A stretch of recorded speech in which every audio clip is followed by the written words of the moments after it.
Hello बच्चों, चलिए प्रश्न देखते हैं। अनुलिपिकरण से आप क्या सोचते हैं?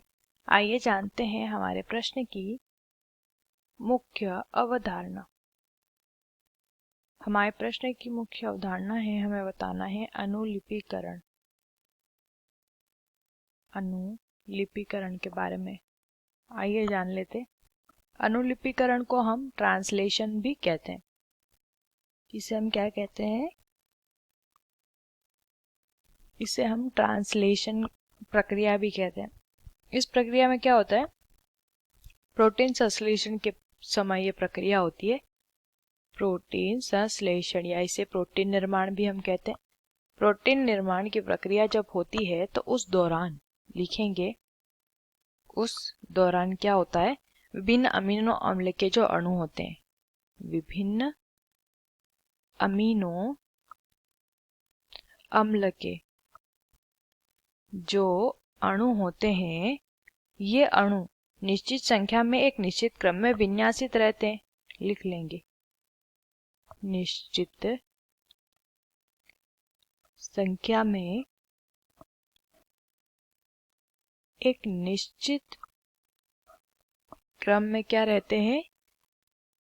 बिछे हुए रहते हैं या एक निश्चित क्रम में रहते हैं, व्यवस्थित विन्यासित रहते हैं।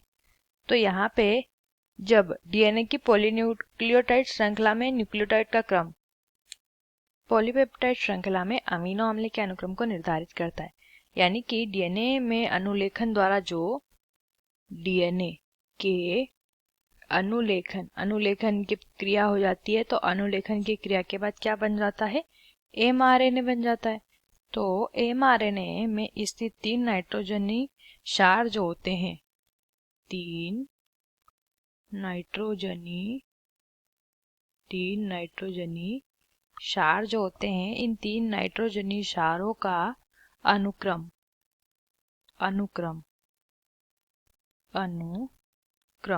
अनुक्रम जो रहता है, ये पॉलीपेप्टाइड श्रृंखला के एक विशिष्ट अमीनो अम्ल को कोडित करता है और इसी को त्रिक कोड कहते हैं। त्रिक कोड या त्रिकूट भी कहते हैं। त्रिक कोड या त्रिकूट इसे बोला जाता है। ट्रिपलेट कोड भी इसे हम कहते हैं। और यहाँ पे ये जो प्रक्रिया हो रही है एमआरएनए का न्यूक्लियोटाइडों की श्रृंखला के अमीनो अम्लों की पॉलीपेप्टाइड श्रृंखला में स्थानांतरण। ठीक है, एमआरएनए का किसमें? जो अमीनो अम्ल की जो हमारी न्यूक्लियोटाइड श्रृंखला के अमीनो अम्ल होते हैं, उनका किस श्रृंखला में परिवर्तन? पॉलीपेप्टाइड श्रृंखला में परिवर्तन। धीरे धीरे ये प्रक्रिया होती है। इस प्रक्रिया को ही अनुलिपिकरण कहते हैं। अब इस प्रक्रिया के कुछ चरण होते हैं, वो भी जान लेते हैं। देखिए, पहले अमीनो अम्ल का कोशिका द्रव्य में सक्रियण। पहला चरण क्या होगा? जो अमीनो अम्ल होते हैं, उन अमीनो अम्लों का कहाँ पे? कोशिका द्रव्य में सक्रियण होगा। कोशिका द्रव्य में क्या होने लगेगा? सक्रियण होने लगेगा। ठीक है, उसके बाद सक्रिय अमीनो अम्ल जो होंगे वो टीआरएनए से जुड़ने लगेंगे। अब ये सक्रियण हुआ है तो सक्रिय हो जाएंगे अमीनो अम्ल।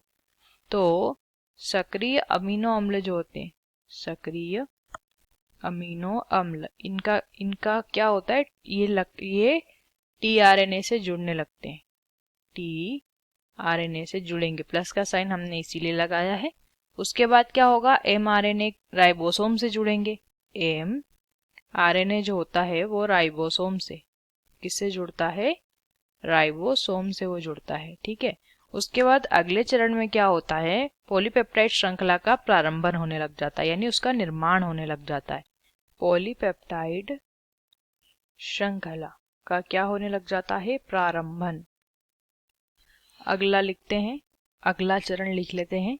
ठीक है, पॉलीपेप्टाइड श्रृंखला का प्रारंभन होने के बाद क्या होता है? दीर्घीकरण श्रृंखला का।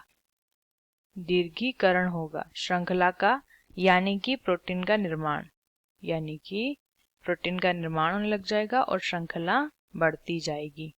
ठीक है, फिर क्या होगा? फिर हो जाता है श्रृंखला का समापन भी होता है। तो उसे कहते हैं, श्रृंखला जो है उसका निर्माण होना धीरे धीरे क्या होने लग जाता है?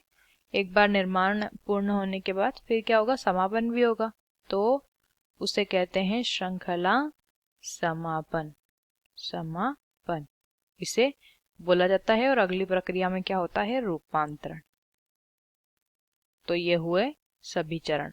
आशा करते हैं आपको इस प्रश्न का उत्तर समझ आया होगा। धन्यवाद।